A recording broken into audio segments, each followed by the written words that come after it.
Hello, आज हम लोग राउल्ट्स लॉ और relative lowering in vapour pressure के ऊपर न्यूमेरिकल्स बनाने जा रहे हैं ताकि उसका भी कॉन्सेप्ट क्लियर हो जाए। ठीक है, तो ये सवाल हमने लिया है सॉल्यूशन चैप्टर के एनसीईआरटी एक्सरसाइज से। सवाल नंबर है 2.17। ठीक है, इसमें देखिए क्या कहा जा रहा है, the vapour pressure of water is 12.3 kilo pascal. यहाँ वाटर का, प्योर वाटर का वेपर प्रेशर 12.3 किलो पास्कल है। यहाँ टेम्परेचर कांस्टेंट है। Calculate the vapour pressure of 1 molal solution of a non volatile solute in it. One molal solution का मतलब क्या हुआ?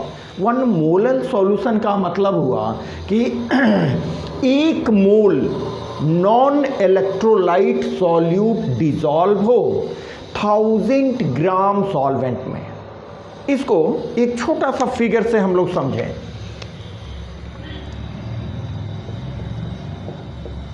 देखिए, यहां हमने लिया है, यहां ये हो गया वाटर। ठीक है, इसका वेपर प्रेशर दिया गया है, यहां पर प्योर वाटर है। तो पहले भी हम वाटर को सॉल्वेंट तो रहेगा ही, जिसको हमने कंपोनेंट बी माना है। शुरू वाले लेक्चर में आप देखो तो शुरू वाले लेक्चर से ही हम कंपोनेंट बी मान के चलते आ रहे हैं। यहाँ प्योर वाटर है, तो प्योर वाटर के कारण जो वेपर प्रेशर बन रहा है वो वेपर प्रेशर यहाँ दिया गया है, जिसको हम मानते हैं P0 A is equal to 12.3 kilopascal. ठीक है, अब क्या करें, हमें दिया गया है 1 मोलल सॉल्यूशन का वेपर प्रेशर कैलकुलेट करना है। तो 1 मोलल सॉल्यूशन कब बनेगा? जब इसमें क्या करेंगे, 1 मोल ऐड कर देंगे नॉन इलेक्ट्रोलाइट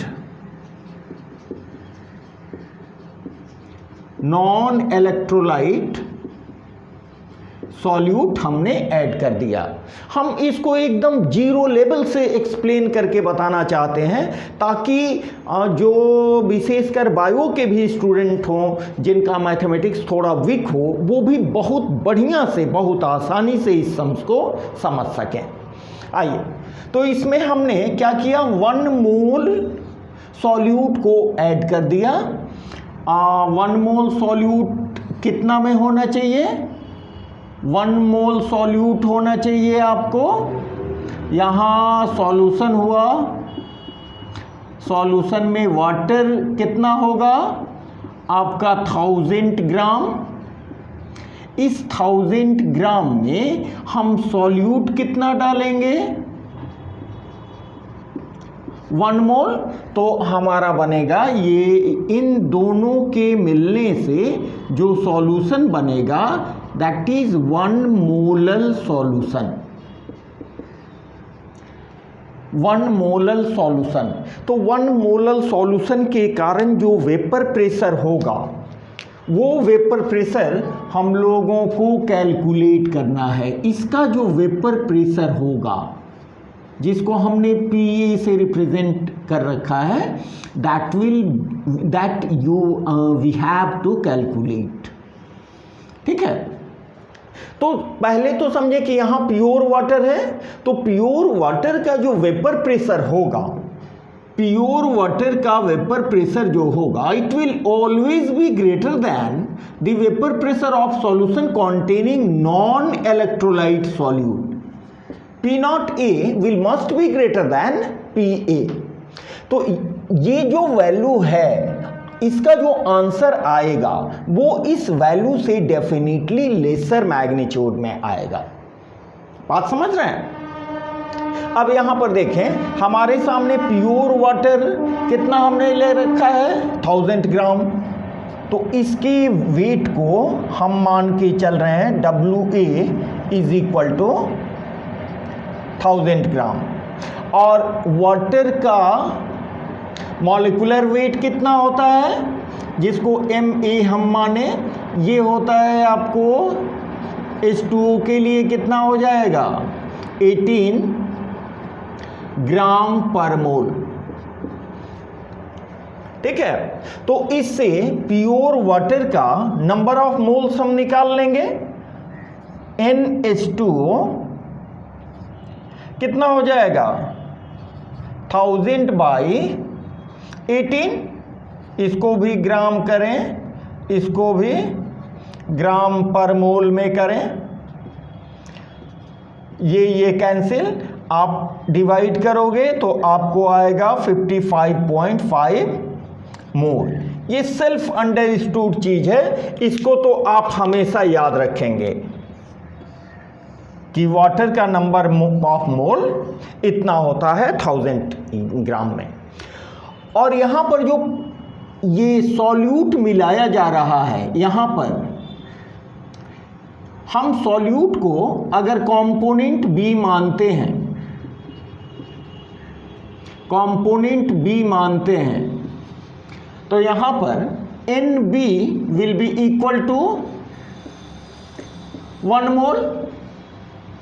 NB का वैल्यू 1 मोल हो जाएगा। बात समझ रहे हैं? बिल्कुल क्लियर है। तब हम आगे बढ़ें, राउल्ट्स लॉ से आगे बढ़ें। Now from Raoult's law we have PA, vapor pressure of solution, is equal to P naught A into XA। ठीक है, P naught A आपका दिया गया है 12.3 किलो पास्कल, इंटू XA का वैल्यू क्या हो जाएगा, देखिए NH2O, it is equal to Na, चूंकि component sorry it is component A, हमने इसको कंपोनेंट B माना है। तो ये हो जाएगा Na का वैल्यू हो जाएगा 55.5 मोल, NB का वैल्यू है 1 मोल, प्लस ये हो जाएगा 55.5। चूंकि XA इज इक्वल टू क्या होता है, आपको भी मालूम होगा, XA इज इक्वल टू होता है Na by Na plus NB। तो Na का वैल्यू हमने कैलकुलेट करा है यहाँ पर 55.5, उसको यहाँ पर लिखा। NB का वैल्यू यहाँ NB इज इक्वल टू 1 मोल, उसको यहाँ पे लिखा। तो ये क्या हो जाएगा 12.3 किलो पास्कल इंटू 55.5 प्लस 56.55,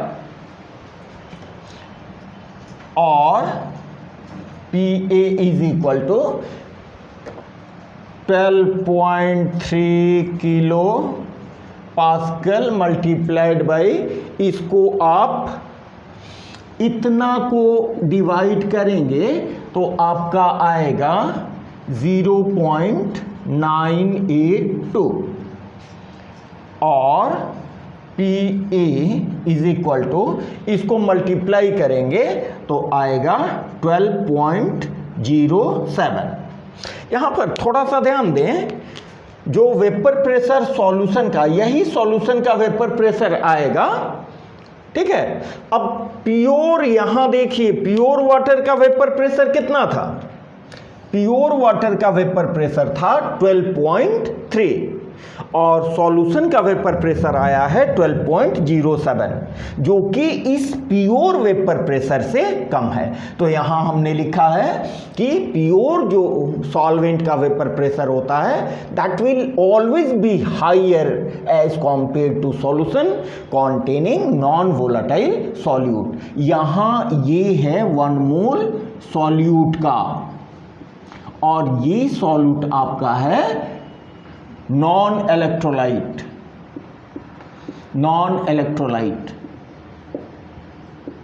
ठीक है, ये नॉन वोलेटाइल भी है, ठीक है। ये हमारा आंसर होगा और आंसर ये सही है, ये गवाही देता है इस कॉन्सेप्ट पर, ठीक है। बहुत सिंपल सवाल है, आप लोग अपने से एक बार प्रैक्टिस करेंगे। इसके लिए इसको हम डायरेक्ट रिलेटिव लोअरिंग की मेथड से भी बना सकते हैं। आइए उसको भी देखते हैं, ठीक है। यहां देखें सभी चीजें सेम रहेंगी। यहां from Raoult's law in terms of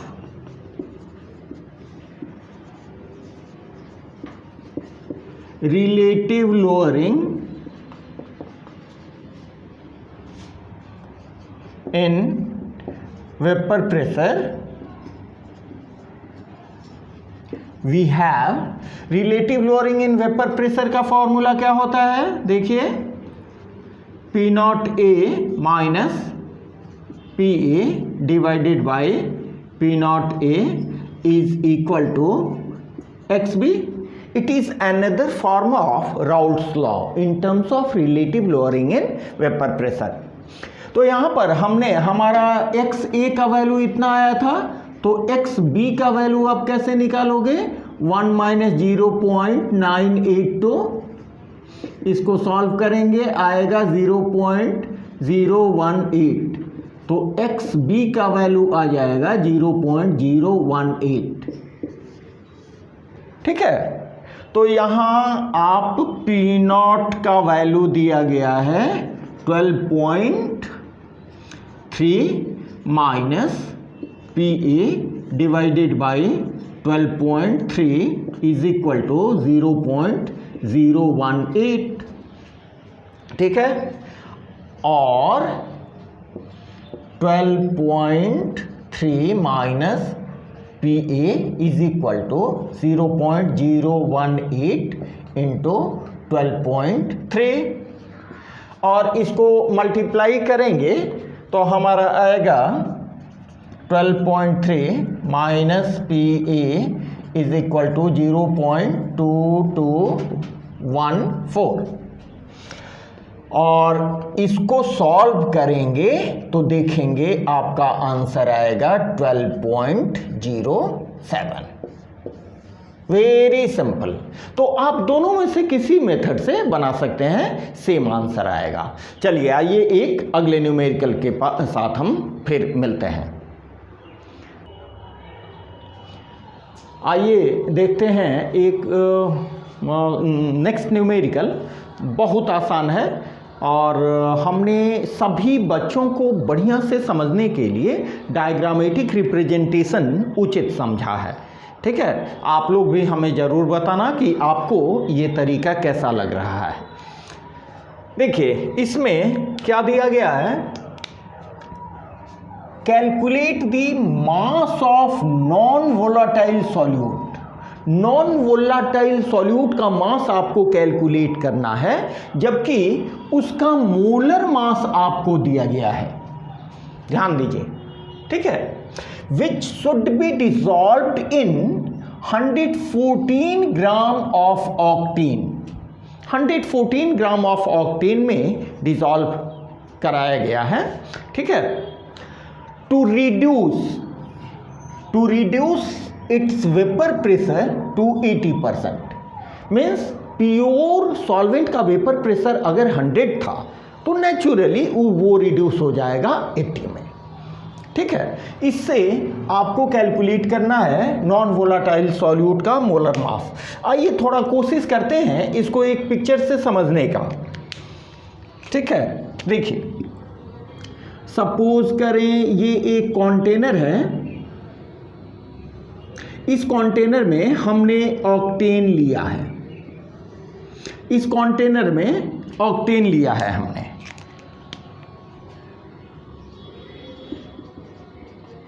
समझने की सुविधा के लिए हम इसका फॉर्मूला लिख देते हैं C8H18, इट इज ऑक्टेन। ये ऑक्टेन को जैसा कि पहले से हम मानते आए हैं, it is acting as solvent, solvent की तरह काम कर रहा है। इसको हम मान रहे हैं कंपोनेंट ए, कंपोनेंट ए। ठीक है, इस कंपोनेंट ए का, इस कंपोनेंट ए में दो चीजें आपको आप जानते हो, एक तो आपको दी गई है, पहला है mass which is represented by WA, ये दिया गया है 114 ग्राम। ठीक है, और दूसरी चीज ऑक्टेन का क्या होता है, आपको ऑक्टेन का मॉलिक्यूलर फॉर्मूला के आधार पर आप कैलकुलेट कर सकते हैं मोलर मास और मॉलिक्यूलर मास।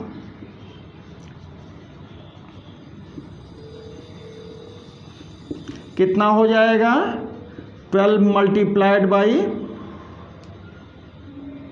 8 प्लस 1 इंटू 18,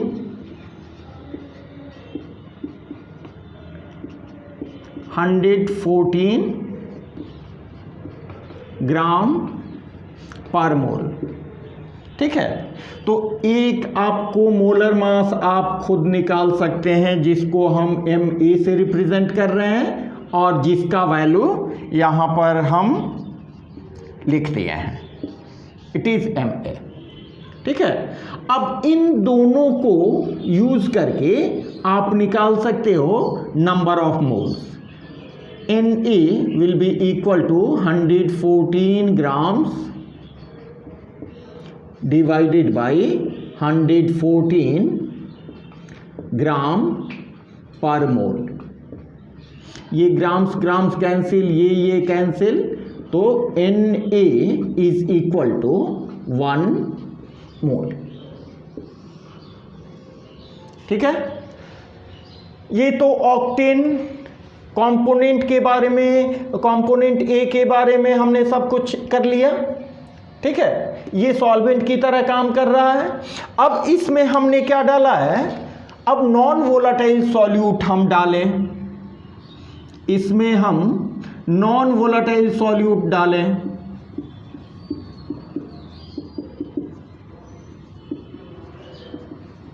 जिसको हम कंपोनेंट B शुरू से ही मानते आ रहे हैं। इसमें भी हम दो पार्ट कर लें। The first one, mass of non volatile solute हमें कैलकुलेट करना है, that means this is WB और इसका मोलर मास दिया गया है MB, ये गिवन है आपको 40 ग्राम पर मोल। ठीक है, this is to be calculated. तो यहां नंबर ऑफ मोल्स आपका क्या हो जाएगा, इसके केस में NB will be equal to WB by 40, ये हो जाएगा नंबर ऑफ मोल्स। अब देखें इसका vapour pressure, reduction in vapour pressure. Vapour pressure में रिडक्शन कितना होता है,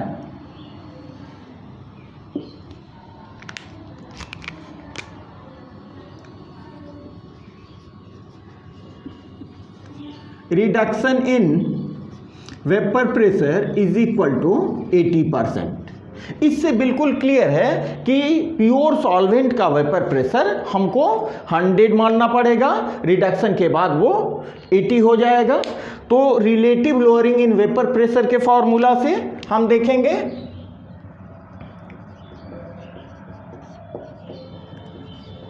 from expression of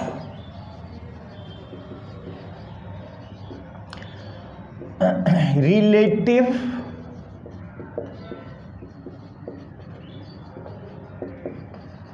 lowering in vapor pressure we have, क्या होता है, P naught A minus P A divided by P naught A, जहां पर पी नॉट ए है प्योर सॉल्वेंट का vapour pressure and P A is the vapour pressure of solution containing non volatile solute and this is equal to XB mole fraction of solute. यहां हम इसको यहां लिख देते हैं mole fraction of solute is equal to XB। ठीक है, और XB का फॉर्मूला क्या होता है, NB by NA plus NB, और NB का वैल्यू हमने पहले से निकाल रखा है, तो क्या हो जाएगा WB by 40 divided by NA का वैल्यू 1 प्लस WB बाई 40। ठीक है, अब यहां पर देखें ये रिडक्शन होता है 80%, तो एब्सलूट जो प्योर वेपर प्रेशर है उसको आप मान लो 100 minus 80 divided by 80 divided by 100 is equal to, ये हो जाएगा WB बाई 40 डिवाइडेड बाई 40, और ये हो जाएगा 40 प्लस WB, this cancel, तो it will become WB by 40 plus WB, और ये साहब क्या हो जाएंगे आपको 1 माइनस 100 बाई 100, ठीक है, माइनस 80 बाई 100, तो ओहो डायरेक्ट इसको कर दें,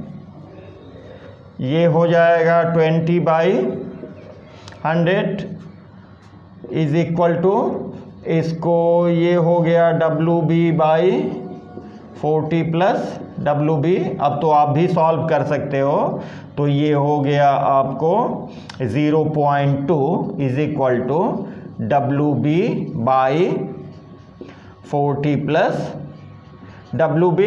अब इसको आप सॉल्व करेंगे, तो सॉल्व करने, अच्छा हम देख लेते हैं, देखिए यहाँ ये हो जाएगा 0.2 multiplied by 40 plus WB is equal to WB, और ये हो जाएगा 8 प्लस WB इज इक्वल टू, ये वैल्यू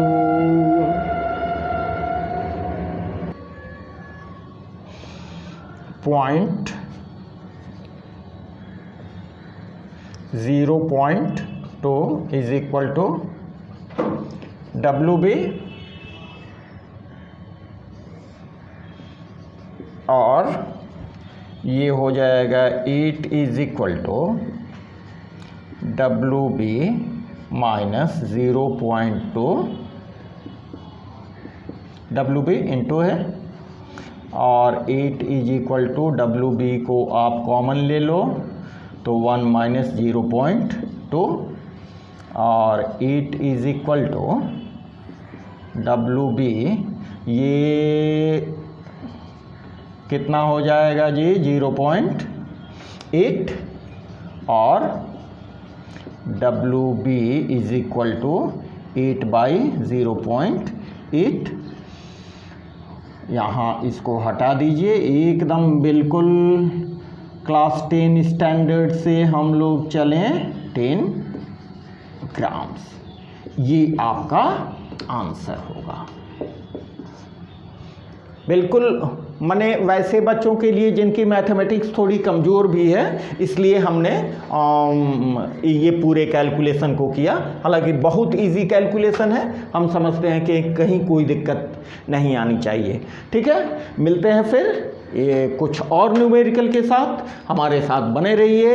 इस चैनल को ज़रूर सब्सक्राइब करें, शेयर करें। आपकी हमसे कुछ अपेक्षाएं हैं, कोई सवाल आप पूछना चाहते हैं, कोई सवाल विशेष पढ़ना चाहते हैं, NCERT सॉल्यूशन चाहते हैं, तो आप हमें कमेंट करके ज़रूर लिखें। ओके, थैंक्स, मिलते हैं अगले वीडियो में। ओके।